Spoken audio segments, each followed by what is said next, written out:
match et premier couac pour l'OM en Ligue des Champions. Les Marseillais ont déchanté hier, battus au Stade Vélodrome 2-1 par Arsenal. La suite de la compétition s'annonce d'ores et déjà compliquée, mais ça, on s'y attendait. Un seul match et déjà la qualification semble fortement compromise. Pourtant, pendant plus d'une heure, Marseille a flirté avec la victoire. Dominateurs, les hommes de l'Ibop sont tout proches d'ouvrir le score par Ayou de la tête, puis du pied.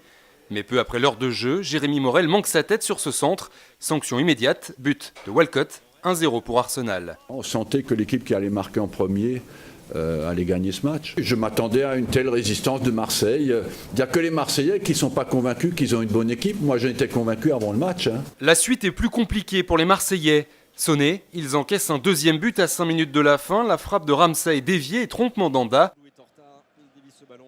L'OM réduit l'écart sur pénalty, faute sur André Ayou, but de Jordan, son petit frère. Défaite 2-1, les huitièmes de finale s'éloignent déjà pour les hommes de l'Ibop. Les points sont chers, c'est un match qui reste, il faut toujours y croire, s'appuyer justement sur ce qu'on a montré ce soir en termes de qualité de jeu et d'éviter la moindre erreur. C'est ça le haut niveau, c'est ça la Ligue des Champions. Pour revenir dans la course à la qualification, l'OM devra gagner dans 15 jours sur la pelouse du Borussia Dortmund, finaliste de la dernière Ligue des Champions. Barcelone, de son côté, n'a pas manqué son entrée en lice. Victoire 4-0 face à l'Ajax Amsterdam et triplé de Lionel Messi, meilleur buteur de la compétition aux côtés de Cristiano Ronaldo. Dans le même groupe, le Milan AC a battu le Celtic Glasgow 2-0 et puis grosse déception pour le Chelsea version Mourinho, battu à domicile par le FC Bâle.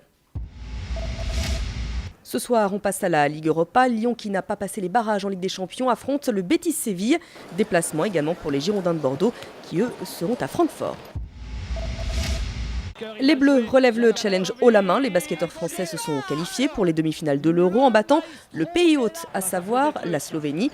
Le score 72-62. L'Espagne attend la France en demi. En attendant, hier soir, le déclic semble bien avoir eu lieu. Il y a peut-être eu un déclic ce soir, ouais. Il y a peut-être eu un déclic ce soir.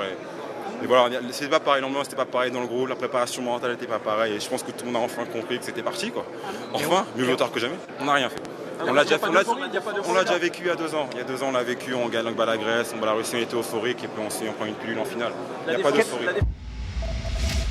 Jo-Wilfried Tsonga passe le premier tour à Metz. Le Français a battu un autre tricolore, Édouard Roger Vasselin. Tsonga qui a par ailleurs confirmé dans la foulée qu'il participerait bien au premier tour de la Coupe Davis fin janvier. Le tirage au sort avait lieu hier, ce sera face à l'Australie. Pour l'instant, il n'y a aucun doute. Après, j'espère que mon genou va me laisser tranquille. J'espère que toutes les conditions seront réunies pour que je puisse aller sur le terrain à ce moment-là.